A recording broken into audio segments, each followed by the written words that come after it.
Sam, fighting till the very end for this one. It was a really honourable performance from a side fighting for survival, but given that you haven't taken any points from this one, what's the overriding emotion?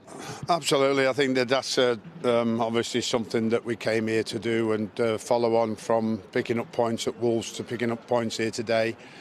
I think it's a great effort from the players, but there's those lapsing concentration moments again at the back where we've conceded 2 goals that we, in fairness, probably could have avoided. One just less than 10 seconds left before the end of the first half.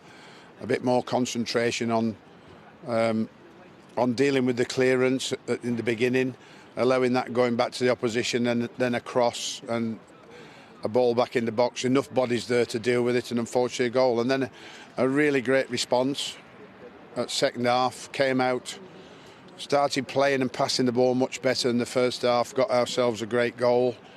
And then you have to expect that when you're playing a team in the Premier League at home, at some stage they're going to put a bit of pressure on you. And when that bit of pressure came, we unfortunately faltered again.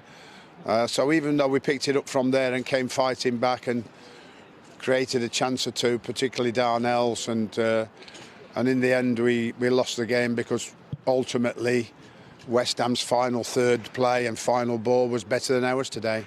Well, you've got goals in Mateus Pereira, 3 now in 2 for him.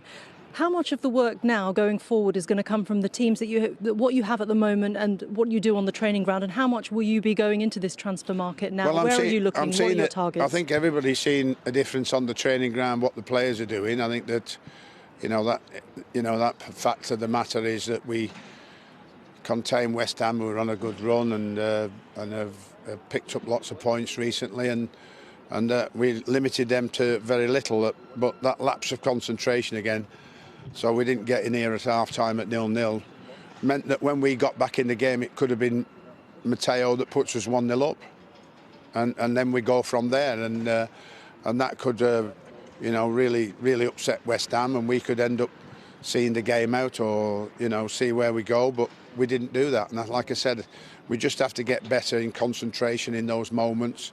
And we certainly got to do what I've been saying ever since I've got here. We've got to stop letting goals in. We've conceded more goals than anybody else in the Premier League, and we are working hard to stop that, and I have to continue to work hard to stop that. Pleased with the way we passed it, particularly second half, the way we got forward, pleased with the goal, but at the end of the day, ultimately our defending has let us down again. You discussed with us pre-match that Robert Snodgrass wouldn't be available for this game because of an agreement between yourselves and West Ham.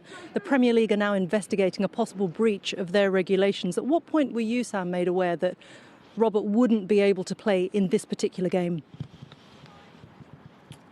I'm not going to answer that. If the Premier League want to know about it, they can contact us privately and we'll tell them. So it's up to the Premier League to let us know what and if we've done anything wrong, and then I'll answer whatever questions they decide to ask me.